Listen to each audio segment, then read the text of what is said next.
the earth.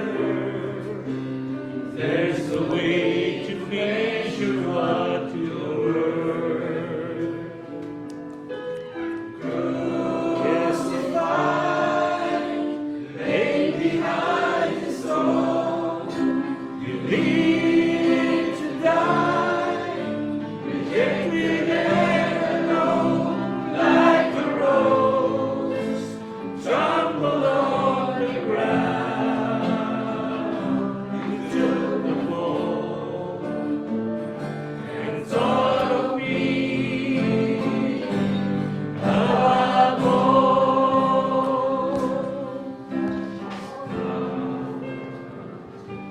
above all kings, above all nature, all created things, above all wisdom, and all the ways of man.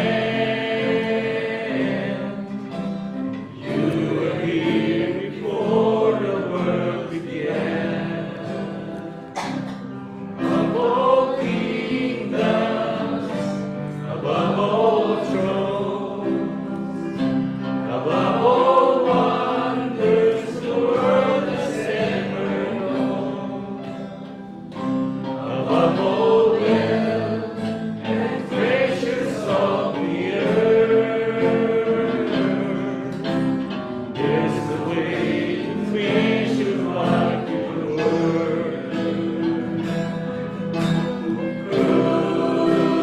Crucified, laid behind the stone, you live to die, rejected and alone, like a rose, trampled on the ground.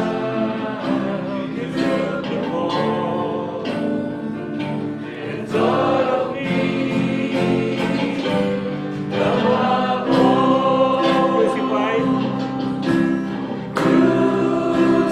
Crucified, laid behind the stone, you live to die, rejected and alone, like a rose, trampled on the ground.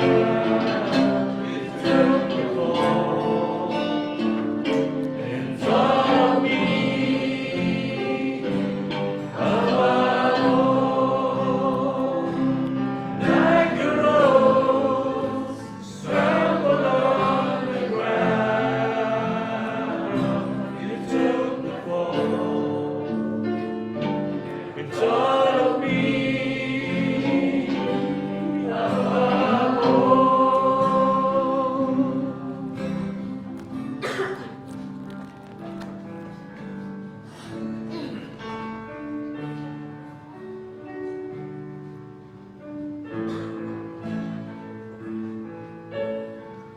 My body lies sails from troubled sea, and there's a wind in my sail. I'm not afraid what is over me when the race turns into a gale. I know the master of the way.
po tayo ng isang awitin.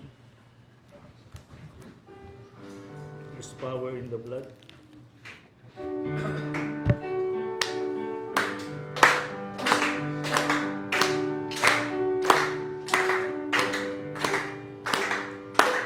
Would you be free from the burden of sin?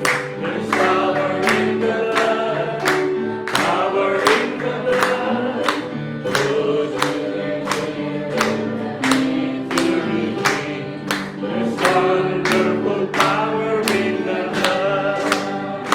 There is power, power, wonder-working power in the blood of the Lamb. There is power, power, wonder-working power in the precious blood of the Lamb. Would you be free from your passion and pride? There's power in the blood, power in the blood. Bound for a cleansing the Calvary side. There's wonderful power in the blood. There is power, power, wonder-working power in the blood of the Lamb. There is power, power, wonder-working power in the precious blood of the Lamb. Would you be whiter, much whiter than snow? There's power in the blood, power in the blood.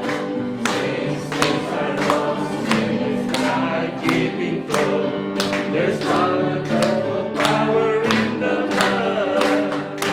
There is power, power, wonder-working power in the blood of the Lamb. There is power, power, wonder-working power in the precious blood of the Lamb. Would you service for Jesus your King? There's power in the blood, power in the blood. Would you let me in His faces to see? There's wonderful power in the blood. There is power, power, wonder-working power in the blood of the Lamb. There is power, power, wonder-working power in the precious blood of the Lamb. Wonder-working power in the blood of the Lamb. There is power, power, wonder-working power in the precious blood of the Lamb. Amen. Praise the Lord. Muna tayong magsiupo. Magpapat. Totoo. Awit.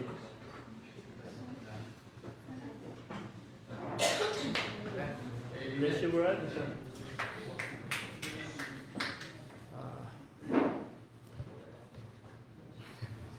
Channel po yung boses ng mga kapatid. At, dapat po ako yung mag-share ngayon pero medyo hirap po talaga. Pero sabi ko nga po kanina, hindi yung mga pangyayari sa buhay namin ministeran, hindi ko pwedeng hindi ipagpasalamat talaga. Kaya kahit medyo mahirap, ako, sabi ko po, dapat po talaga aawit ako ng kapatid. Pero totoo na lang po. Kaninang umaga po kasi galing po kami ng Kogyo ni Steran. Parang isang week pa lang po ako ulit nagbalik magmotor kasi dahil po nung aksidente po na namin nakaraan, medyo kahit po kotse yung sakay yung gamit namin, parang na-trauma kaming akong motor. Pero wala akong ibang choice. Motor kami, start ulit kami. Tapos kaninang morning po, galing kami ng Kogyo, tapos pabalik po kami dito sa Upper Antipolo ng mga 6:30 ng umaga. May aksidente na naman po nangyari. No? Tapos, Salamat ako kay Lord kasi hindi niya kami pinabayaan sa part na alam namin ni Steran na supposedly kami yung tatamaan na naman ng motor. Na mabilis na naman motor. Same scenario, magkaangkas, mag-boyfriend, girlfriend na naman. Tapos, ang nasa agi nila, nakakaawa din, nagbabike yung nasa agi nila. Tapos, praise the Lord kasi wala naman namatay. Pero, grabe talaga yung injury. Nung mga tatlo silang doon. So, sabi ko, parang biglang bumalik sa amin yung trauma ng aksidente. Parang, yung confidence ko sa pagmumotor kasi binabalik ko lang ulit. Tapos may ganun na naman kami scenario na nakita. So sabi ko, salamat kami kay Lord kasi hindi kami na pray na lang din kami para sa mga nakasama sa aksidente. Yun po, pasalamat ako kay Lord. And at the same time, pasalamat din po ako kasi parang hindi, ngayon lang kasi kami naka-experience ng parang tagal na ubo-brad. Parang 1-2 weeks, walang gamot na bumibisa unless mag-antibiotic ka na, gano'n. Tapos parang sabi namin, simula sa mga bata, nagsipon, gano'n. Tapos, so akala namin, kaya din ang resistensya namin. Tapos, since magkakasama, nauna si Teran, tapos ako. Pero, sabi ko nga, papasalamat pa rin ako kay Lord kasi yung supposedly dapat na kaya naman magtrabaho and everything. Pero talagang ang hirap lang din kasi parang bilis ka mapagod. So, salamat ako kay Lord sa lahat ng mga bagay, sa maganda at sa hindi maganda. Alam ko na meron siyang tinuturo sa bawat isa sa atin. Amen.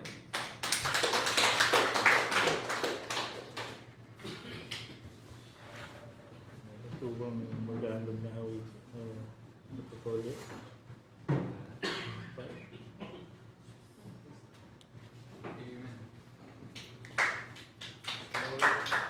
Amen. Alam niyo saints, hindi mo pagilan na hindi ka magpasalamat talaga eh. Sa bawat araw na meron ka ng buhay, paggising mo sa umaga, di ba, magpapasalamat ka na eh. Ito pa kaya, magkasama-sama tayo na hindi tayo magpapalakasan. Di ba? Parang ano naman yun, di ba? At nais ko lang talaga ibalik ang kapurihan sa Panginoon dahil sobra talaga. Una-una sa pag-iingat sa mga loved ones ko, talagang sobra. Dahil kahit hindi sila mga believer, naniwala ako paano nila kami iningatan nila yung mga loved ones. Yun talaga ang napakalaking pasalamat. But minsan, meron mga parang misunderstanding katulad sinasabi ni brother, hindi talaga mawala. Pero alam naman natin na kahit ganun yung mga loved ones natin, mahal pa rin naman natin sila, di ba? Yun talaga yun. Kaya sabi ko, Lord, salamat. Dahil hindi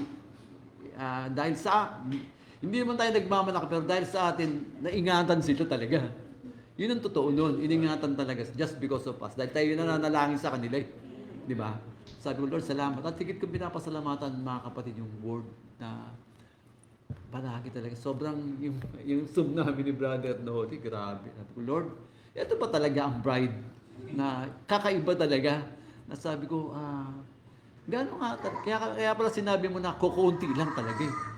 Kukunti lang ang bride. Pero maraming maliligtas. Maraming maliligtas. Kaya sabi ko, Lord, salamat. Dahil yung kapahayagan na to, hindi kayang bayaran. Kahit na siguro ilapag sa 1 billion dito, pagpapalit mo pa na ng palataya mo, hindi eh.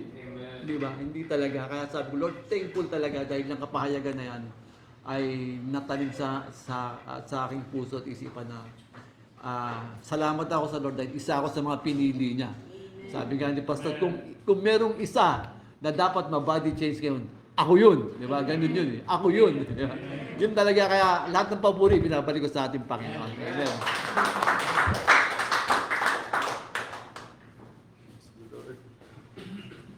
Itong week na to, struggle ako eh. Ang daming labanan na nangyayari sa akin.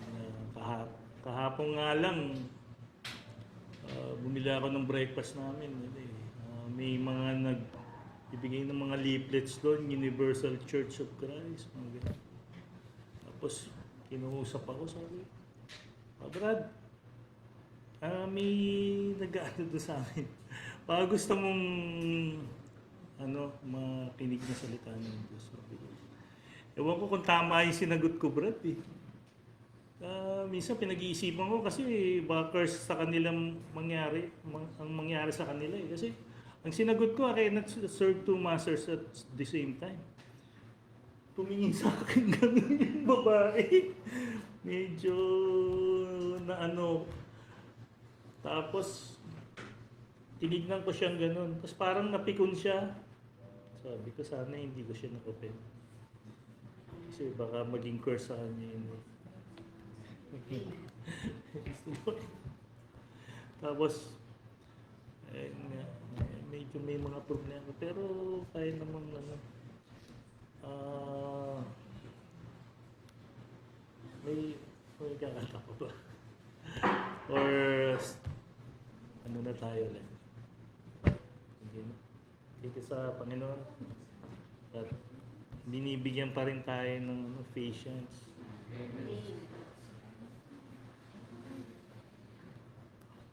Siupo na po tayo. Ay, magsitay po tayo. Sorry po. Natin yung...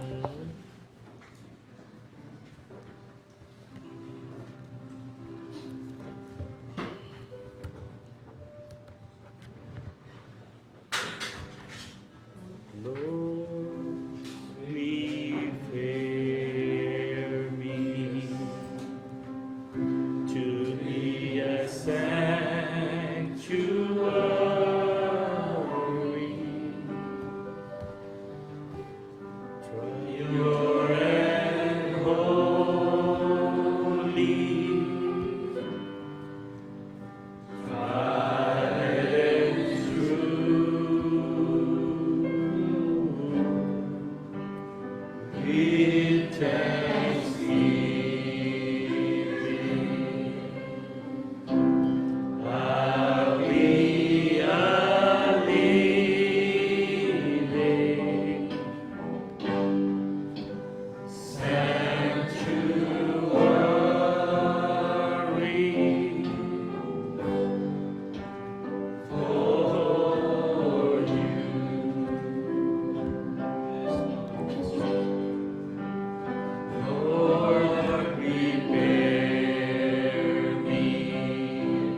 be a living sanctuary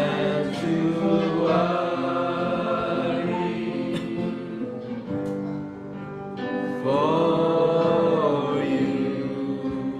Amen. This bow our head. Dakilang Ama, muli kami ay nagpupuri ng papasalamat sa iyo, Lord God, sa hapon ito, Lord God. Salamat, Lord God, sa mga pag-iingat mo sa bawat isa. Lord, iningatan mo ang bawat isa, Lord God. Nag-provide ka ng aming mga pangailangan. Kami ay narito, Lord God, upang ibalik sa iyo, Lord God, ang papuri, pasalamat, Lord God. In good times, in bad times, kami ay nagpupuri sa iyo, Lord God. Ano man ang dumating sa aming buhay, ikaw na ang manguna, Lord God. Mangunang salita mo, Lord God, sapagkat ang salita mo lang ang aming kalakasan, Panginoon. Lord, ingatan mo kami, aming mga buhay nito, Panginoon, sa mga pagsubok, Panginoon. Alam po namin, Lord God, na ang salita mo ay magbibigay ng kalakasan sa amin. Kaya, Lord, sa hapon ito, Lord God, gawin mo kaming karapat-dapat bilang isang sanctuary, Panginoon. I-prepare us, Lord God, upang maging living sanctuary. Lord, linisin mo kami ng mga salita na bubuksan sa hapon ito, Lord God. Alam po namin, Lord God, ang salita mo ay nagdurugo, Panginoon, upang linisin ang bawat isa. Lord, may you bless your word na mga babasahin. Nawa ikaw ang makita namin, hindi ang tao, Panginoon. Ikaw lang ang makita namin, Panginoon. You bless us in the name of Jesus Christ, our Lord. Amen. Amen. Salapakan natin ang Panginoon. Amen. Genesis chapter 2, verse 7. Hindi na po nakagawa ng slide. Genesis 2, verse 7. The quickening power. Amen. And the Lord God formed man of the dust of the ground, and breathed into his nostril the breath of life, and man became a living soul. Romans 8:1, Revelation 8:1.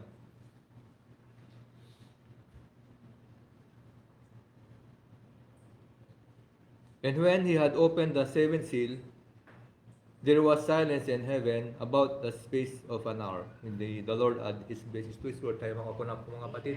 God bless you po. Amen. So, sabi ng Panginoon, the Lord formed that man of the dust of the ground. So, kumuha ang Panginoon ng kanyang tao sa dust of the ground. Alam po natin, ang creation ay unang-una mga mineral life, lupa muna, tubig, mga mineral life. So, mas mababang uri ng buhay, pero may buhay. So, pangalawang nilikha niya ay botany life, yung mga halaman, mga damo. Amen?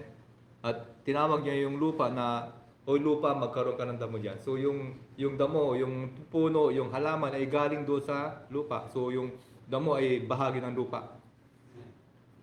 Sabi niya ng Panginoon at let the earth bring forth beasts, animals. Amen. So, nagkaroon ng animal life. Una, yung mineral life, tapos botany life, at nagkaroon ng animal life. So, patas ng uri ng buhay. Amen. At sabi niya, let the earth bring forth beasts of the field. Magkaroon ng mga hayop sa lupa. At yung lupa, nagbigay siya ng mga hayop. So, yung hayop ay galing sa lupa. At sabi niya, nung gawin niya ang kanyang anak, ang tao, mga kapatid, sabi niya, let us make man in our image.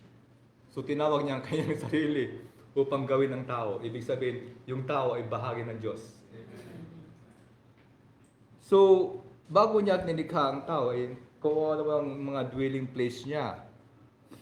Amen? So, hindi pwedeng may mga halaman na walang tubig, walang mineral life. So, mineral life muna. At hindi pwedeng may hayop kung walang botany life. So, kakainin ng halaman yung lupa, yung mineral sa lupa, yung tubig, at yung animals naman kakainin yung mga botany life, yung mga halaman, yung vegetarian, mga vegetation, mga kapatid, at inom sila ng tubig. Kakainin yung mineral life at yung botany life. Kundi ang human life, mga kapatid, kailangan niya ng mineral life, botany life, at animal life. Diba? Ano bang kinain natin kaninang umaga? O kaninang tanghali? Gulay ba? O karne? Minom ka ng tubig, so kinain mo lahat yan. Kasi yun ang order ng creation. Una muna yung provision muna. Amen? At sa kanya nilagay yung kanyang anak. Okay? So after the creation, mga kapatid, after the 6 days, sabi niya, let there be. Diba? Pagkatapos ng let there be, nagpahinga siya sa ika-7th day. Amen? Pero sa 7th day na nung pahinga, ibig sabihin tahimik, wala nang let there be, wala nang sumisigaw, mga kapatid. Silence. Merong silence. So, yung silence o 7 seal, mga kapatid, ay nandun sa book of Genesis. Diba? Kasi God, rest day, ay nagpahinga siya sa ika-7 araw. So, yung silence o yung 7 seal nandoon sa book of Genesis.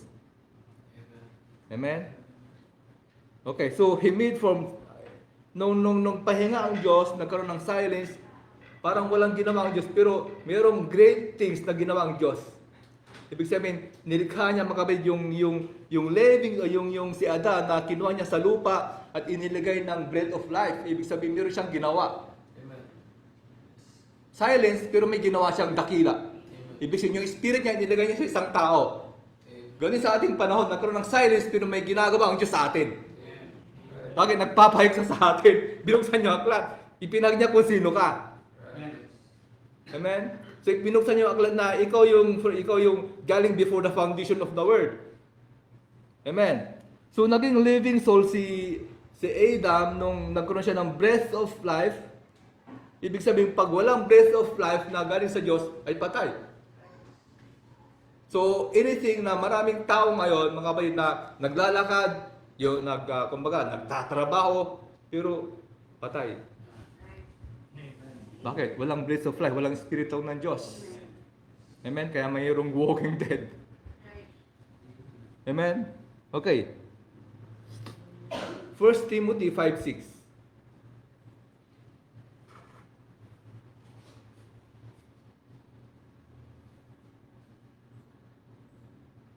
But she that liveth in pleasure is dead, while she liveth. So ang tao na yung mayaman siya, nagpapakayaman siguro, he liveth in pleasure, siya naglalakad dyan sa kalsada, pero siya patay. Kasi walang espiritu ng Diyos, kagaya ni Adam. Nung nilikha niya si Adam, he breathed the breath of life. The Spirit of God. Kaya si Adam, siya ay mayroong bahagi ng Diyos. Okay. So nagkaroon siya ng bahagi, amen, at ang kanyang anak mayroong binhi doon sa loob. Okay. So, si Adam ay anak ng Diyos. Amen. At maraming tao ngayon na naglalakad na sabi natin walang espiritu ng Diyos, ayaw nila ng Diyos, ayaw nila ng Word. Amen. Okay. Tignan mo isang first quote natin yan. Unang quote natin. But it was the Logos that went out of God. But it was the Logos. Sige na, ito mo yan. Isa lang siguro yan. Nandyan, sisulat ko na dyan. It was 180, yan. Sabi niya, but it was the Logos that went out of God. So, ang Diyos ay mag-isa lang sa eternity. Isa lang ang Diyos, hindi tatlo. Pero yung Diyos na yan, gusto niyang magkaroon ng family. Magkaroon siya ng anak na flesh, makikita, kumakain, naghihirap, o nagkakasakit upang siya maging provider. Mag-isa lang siya. So, kinakailangan magkaroon siya ng anak at paano siya magkakaroon ng anak kung siya great eternal spirit? So, kinakailangan mag-condescend siya, bumaba siya upang maging flesh. So, unang-una ay ginawa niya, Logos, yung word. So, pa siya, kaisipan muna siya, sabi niya, and that went out of God from great eternal spirit, and there was, naglomas yung Logos, yung word. Yun ang sabi ng, let there be light, let there be light. Diba? Siya yung nagsabi, siya yung word. Siya yung nagsabi, nag-create. Kaya sabi naman na sa scripture na, He created all things for Him and by Him. Sino si Jesus Christ? The Logos. So, halos parang hinati na Diyos ang kanyang sarili, mga kapatid, upang siya mag-indwell sa flesh. Okay. And there was he was playing out there in space just like a child before the door. So para siyang liwanag na nandun sa eternity na umiikot. Amen? Doon sa door ng Ama. Okay, I can see him draw the whole picture in his mind of the kingdom that what it might be. So nag-isip yung logos na yan, amen? Kung anong gagawin niya sa tao, sa mundo. O gusto ko magkaroon ng tao. So unang-unang nagkaroon siya ng nether, magkaroon ng mga earth, ng mga stars, mga kapatid. Amen? So nag-isip siya, nagsalita siya, sabi niya, and then the first thing you know, I hear him say, let there be light. Sino nagsalita no? Yung logos. Yung lumabas sa Diyos. Yung thought of God. Yung word. Amen? And then the first thing you know, sabi, let there be light. And when he did, an atom broke yonder, and the sun came into existence. I watched the sun burn for millions of years. So nagkaroon ng creation. So yung creation, hindi lang isang araw. Millions of years yan. Amen? Kasi sumasabog yung clinkers, yung stars, dumadami ng dumadami. Ng millions of years, hihinto yung isang star, sasabog na naman, meron na namang star na dumadami ng dumadami, lumalabas, hanggang nagkaroon ng isang galaxy. At milyong-milyong galaxy ang nagkaroon ngayon sa stars ngayon, sa langit. At sabi niya, let there be light. Ano yun? So, ang Diyos ay bumaba siya upang magkaroon siya, upang siya mahawakan o makita. Unti-unti siyang nagmamanifest. At sabi niya, let us make man in our image. Eh kung katoliko ka, dalawang Diyos, sabi mo. Diba? So, ang kausap niya yung logos. Saan yun? Saan yun? Yung galing sa kanya mismo. So, hindi dalawang Diyos. Galing sa kanya, sabi niya, let us make man in our image. Ano siya? Spirit. So, meron siyang kausap. Sino kausap niya? Yung sarili, yung logos, yung Son of God, yung Christ. Amen, na lumabas sa kanya. Okay. Genesis 1 verse 12. So, sabi niya, let us make man, ibig sabihin, galing sa kanya si Adam. Amen? Sapagkat yung logos galing sa kanya. Si Adam galing sa logos. And the earth brought forth grass and herb after his kind, and the tree yielding fruit, whose seed was in itself after his kind, and God saw that it was good. It was good. Ikinilagay mo sa Tagalog eh. At ang lupa ay sinibulan ng damo, pananim na nagkakabinhi, ayon sa kanyang pagkakapananim. Ang punong kahoy na namumunga, nataglay ang kanyang binhi. Ibig sabihin, hindi nilikha yung binhi. Nung tumubo yung halaman, may kasama ng binhi. The seed was in itself. Ibig sabihin, bago ka pinanganak, may binhi ka na. Paano ka pa mawawala? Magkaroon ng banal pero yung binhi, meron na sa loob. Kagaya na pinapakita na dito sa chapter verse 12, magkabit na, ang Diyos, nung nilikha na niya ang kanyang anak, meron binhi na. Sapagkat ang binhi ay galing sa Diyos, whose seed was in itself after his kind in God, so that it was good. Diba? So bago tumubo mga batid yung mga halaman, meron na silang binhi kasama. Hindi ito tinanim ng Diyos na, kuha siya ng binhi at tinanim niya, tumubo na lang. Amen? At meron na siyang kasamang binhi. Amen? Kaya ang anak ng Diyos, kung may binhi ka, wala nang problema ang Diyos. Magbigay lang siya ng word. Tutubo na agad yan. Isira mo lang ng word, tutubo ka agad yan. Bakit? Yun ang kailangan ng binhi. Diba? So ilang million years yung mga kapatid, yung nilikha ng Diyos, yung earth, at without form and void, mga kapatid, binabalutan ng darkness yung lupa, at sabi ng Diyos, magkaroon ng liwanag. At nung nagkaroon ng liwanag, nasinagan ng araw yung lupa, yung binhi tumubo. Hindi pwedeng hindi tutubo yan kung maging binhi. Hindi pwedeng hindi ka tatanggap sa message kung wala kang binhi. Tatanggap at tatanggap ka. Kasi dumating yung liwanag sa ating panahon. So yung message ay liwanag sa panahon. Amen. So, nung ikay pinanganak na may binhi, sa flesh, pinak ka ng nanay mo, patay ka pa lang. Kasi pinanganak ka makasalanan. We are born in sin. Pero may binhi sa loob. So, kinakailangan makwiken yung binhi na yan. Kinakailangan mabuhay. Kasi nung ipinanak ka, makasalanan, mga kapatid, nakalimutan mo lahat. Hindi mo alam na ikaw ay anak ng Diyos. So, hindi mag-manifest yung power ng anak ng Diyos. Okay. Psalms 51 verse 5.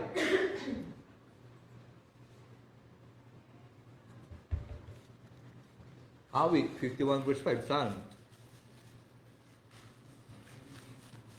Narito, ako'y inanyuan sa kasamaan at sa kasalanan ay pinagliya ako ng aking ina. So, nung ipinanganak ka, makasalanan ka na. Lahat ng ipinalak ng babae ay makasalanan. Pero tanda mo, may binhi sa loob. Amen? So we are born sinner, mga kapatid, inside. Amen? Sa loob, mayroong pwedeng mabuhay. Kahit napatay ka na ipinanganak, mayroong pwedeng mabuhay. So kinakailangan makwiken yung buhay na yan.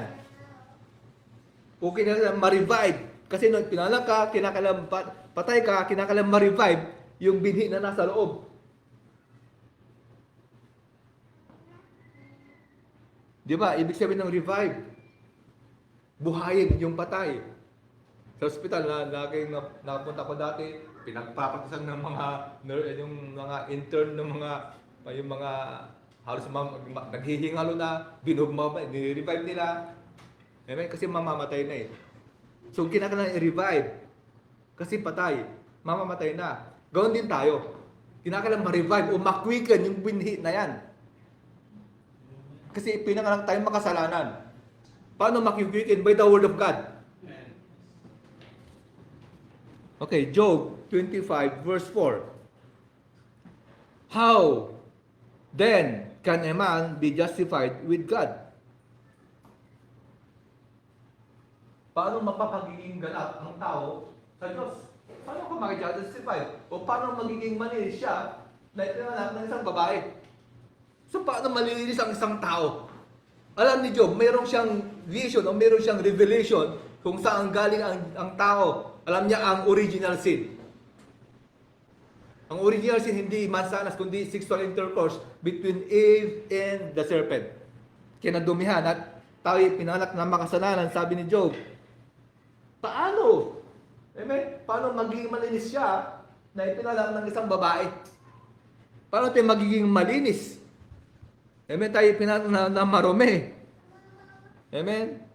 A man that born of a woman is full of trouble. Puro may problema kasi pinanganak ka ng isang babae. 5. Narito, sabi niya, behold, even to the moon, and it shineth not, the stars are not pure in His sight. Hindi pati yung mga stars hindi pure sa paningin ng Diyos. So lahat marumi sa harapan ng Diyos. 6. Gaano pa nga kaliit ang tao na isang uhod at ang anak ng tao ay isang uhod. So tinawag ni Job na uhod. Kasi meron talagang yung flesh na talagang may skin worms yan eh. Sabi ni Job, di ba? Though skin worms destroy this body, di ba? But I know my Redeemer liveth. Alam niya na meron siyang Redeemer. Merong life. Sa loob ni Job. I have one body waiting, sabi ni Paul, di ba? Okay. Tingnan natin dito sa Romans 8 verse 9. Romans 8 verse 9. But you are not in the flesh, but in the Spirit. If so be that the Spirit of God dwell in you, Now, any man have not the Spirit of Christ, he is not of his. Ang tao, sabi niya, walang Espiritu ng Kristo ay hindi sa kanya. Dapat kayo wala sa laman kung di nasa Espiritu. Kung nasa Espiritu ka, wala ka sa laman. Ibig sabihin, wala ka sa flesh, ibig sabihin, hindi ka patay. Buhay ka. May tumitira sa inyo ang Espiritu ng Diyos. Kausap niya yung mga Christian, dapat kung ang sino may walang Espiritu ni Kristo, siya ay hindi sa kanya, hindi ka pag-aari ng Diyos kung walang Espiritu ng Diyos sa'yo. Okay. At kung si Kristo ay nasa inyo, ang katawan ay patay dahil sa kasalanan.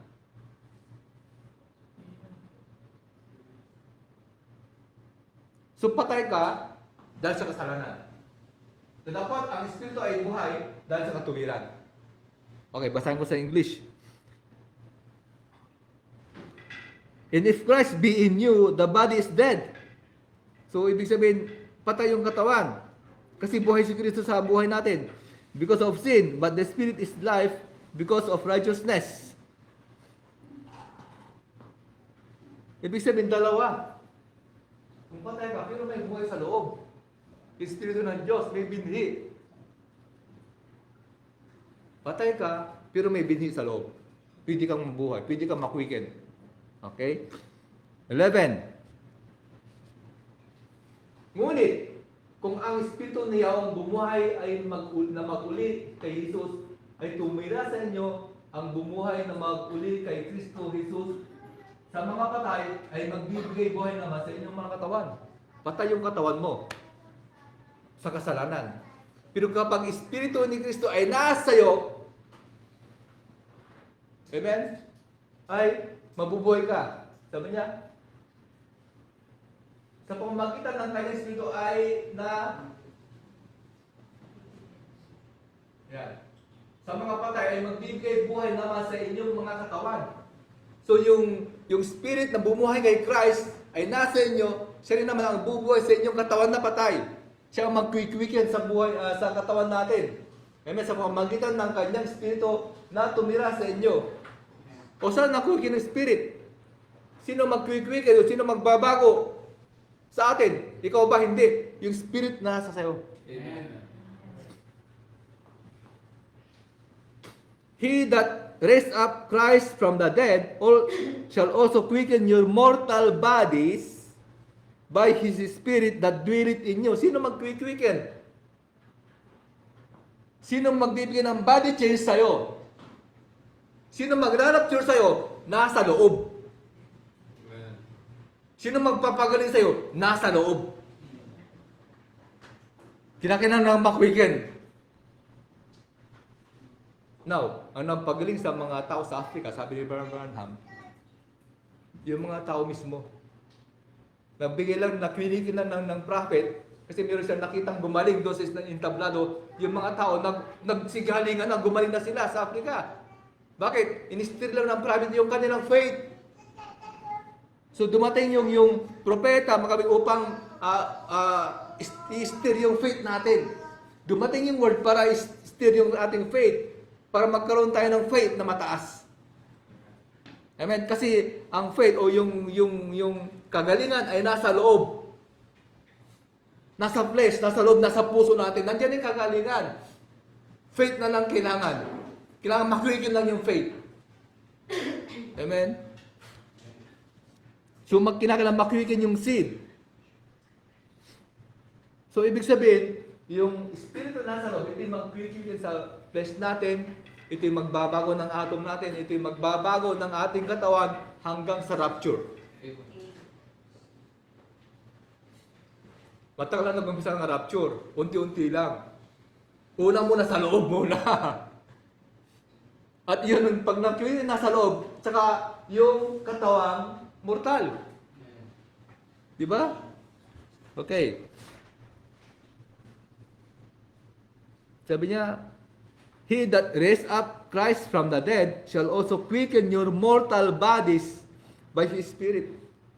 So makwikikin daw yung mortal bodies natin, this flesh, by His Spirit that dwelleth in you.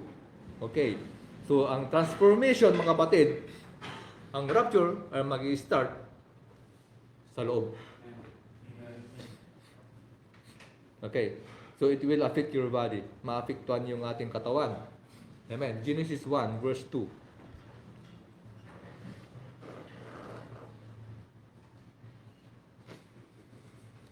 And the earth was without form. And the earth was without form and void. And the darkness was upon the face of the deep. And the Spirit of God moved upon the face of the waters. And God said, "Let there be light." And there was light. So, kumilos yung Espiritu ng Diyos sa ibabaw ng lupa. At nagkaroon ng liwanag. Ito'y madilim. Kadiliman ang nasa lupa. Punong-puno ng tubig, nagyayelo, nagkaroon ng ice age, madilim. At kumilos yung Espiritu ng Diyos sa ibabaw ng lupa. Amen? Ang sabi ng tinig, mga kapatid, let there be light, magkaroon ng liwanag, narinig yung tinig, yung word. At nagkaroon ng liwanag, at nabago, mga kapatid, yung earth, nagkaroon ng malina, liwanag sa earth, nagkaroon ng buhay, dati patay, without form and void. At dito mga kapatid, nagkaroon ng buhay. Ganon ka rin. Nung wala pang message sa'yo, wala pang word, madilim ang buhay mo. Pero narinig yung message, yung salita, unti-unti nababago ang buhay mo. Amen. Amen. So, nagtra-transform mga kapatid, yung Espiritu ng Diyos sa'yo, sa loob. Tina-transform niya from darkness to the light, to light. From death to life. Amen.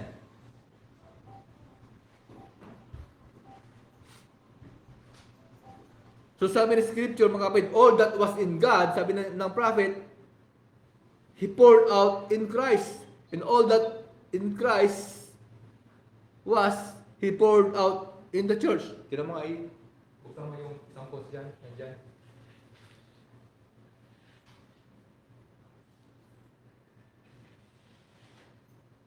All that God was, He poured out in Christ. 1956, the law having the shadow.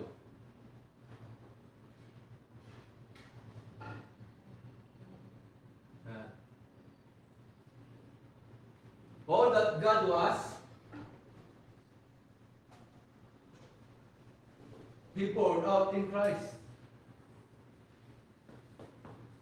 Yung Espiritu ng Diyos naging Logos at yung Logos nasa Kanya lahat, let there be light. At kumilos sa ibabaw ng lupa. Amen, naging yung madilim na lupa, lumiwanag, nagkaroon ng buhay, nagkaroon ng mga halaman, mga kapatid, na-transform yung earth. And all Christ was, He poured out in the church. So yung lahat na nasa Diyos ay binigay sa Logos, sa kay Kristo, at lahat na kay Kristo ay binigay sa iglesia.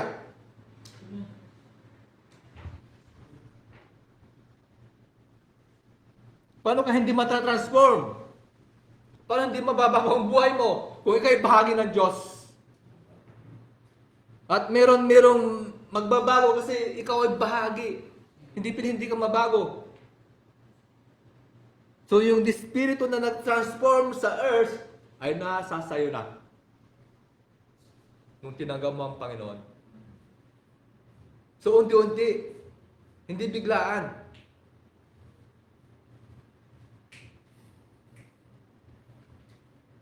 So yung transforming power mga kapatid ay nasa loob.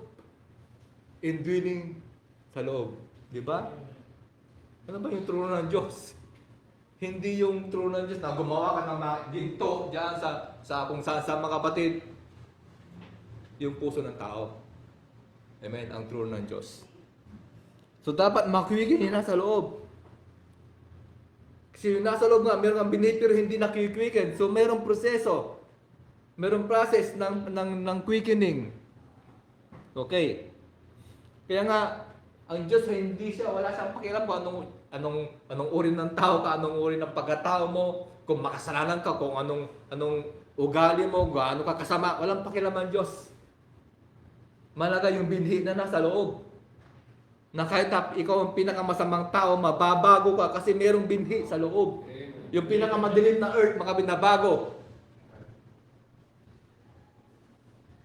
Ikaw pa kaya? Amen? Nanak ng Diyos. So, ang anak ng Diyos, kung may binhi, gusto mo ng katotohanan. Gusto mo ng word. Kaya nung sabi niya, let there be light, word yun eh, word of God yun. So, hinanap mo yung word kasi bahagi ka doon. So, if you want the word, may binhi. Kasi yung may spirit sa loob, siya yung nagsulat ng salita ng Diyos. Amen? Kaya may mga tao na ayaw ng word. Ibig sabihin, walang binhi. O hindi pa naliliwanagan.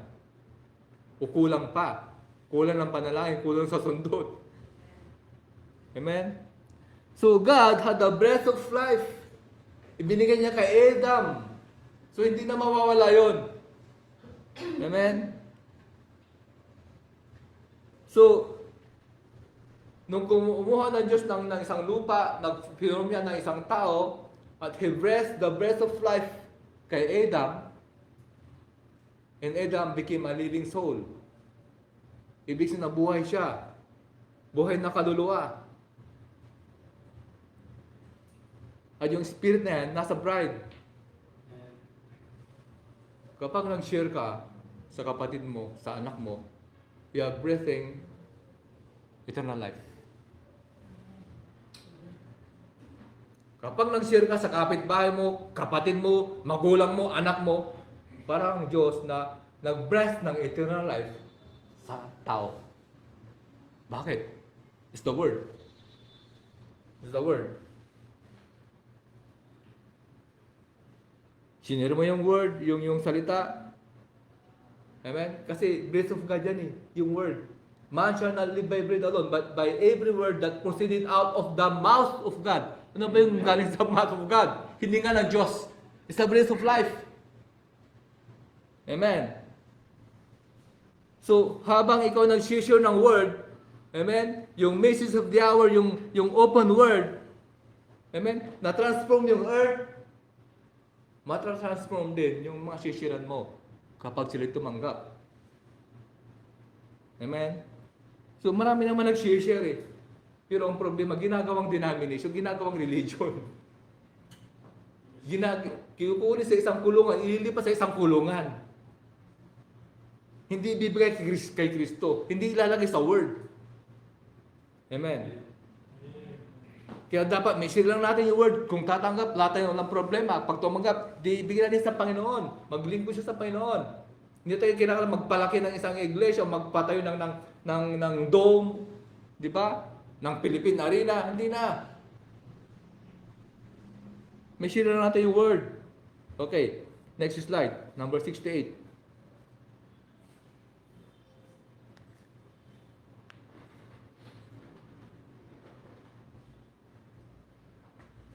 The Holy Spirit has been moving.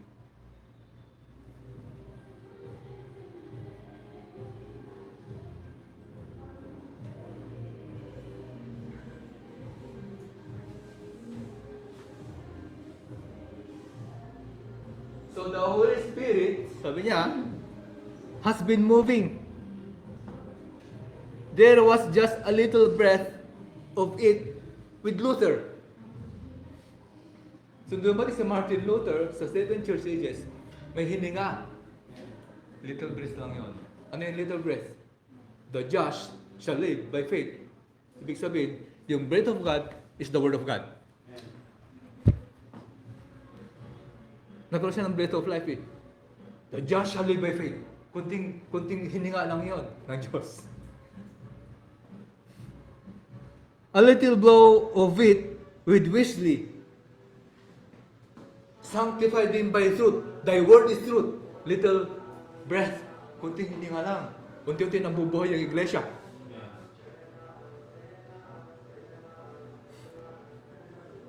A deeper blow of it with the Pentecost. Dumating ang Pentecost, medyo mas malalim na breath. Mas medyo malalim na hininga. Now, the breath in the Spirit has become the same. Ngayon, yung breath itself, mga kapatid, yung Espiritu mismo ay napunta sa iglesia. Yung full-blown, yung full Spirit, hindi lang little breath, kundi yung pinaka-breath mismo ng Diyos ay nasa iglesia.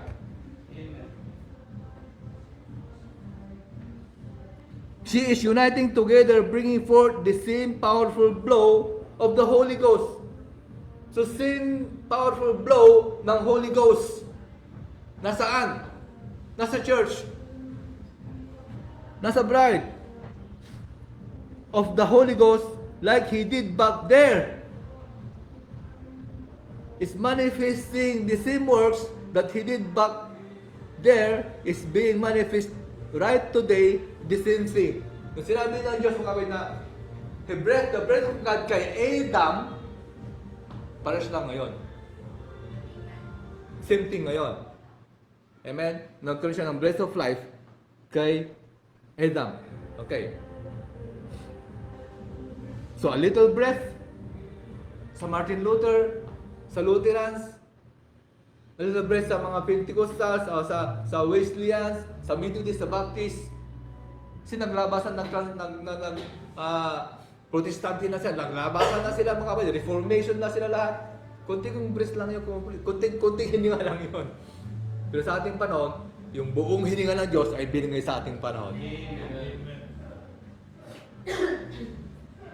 Romans 1, verse 17.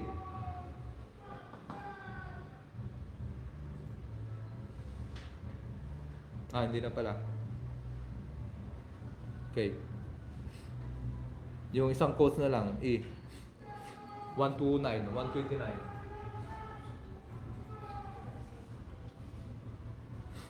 Notice the greater works. 129. Was to have the power in the church.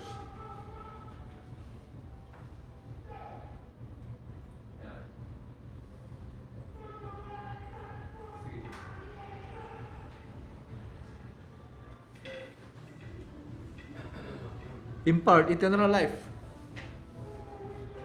Impart eternal life. Wala yung da.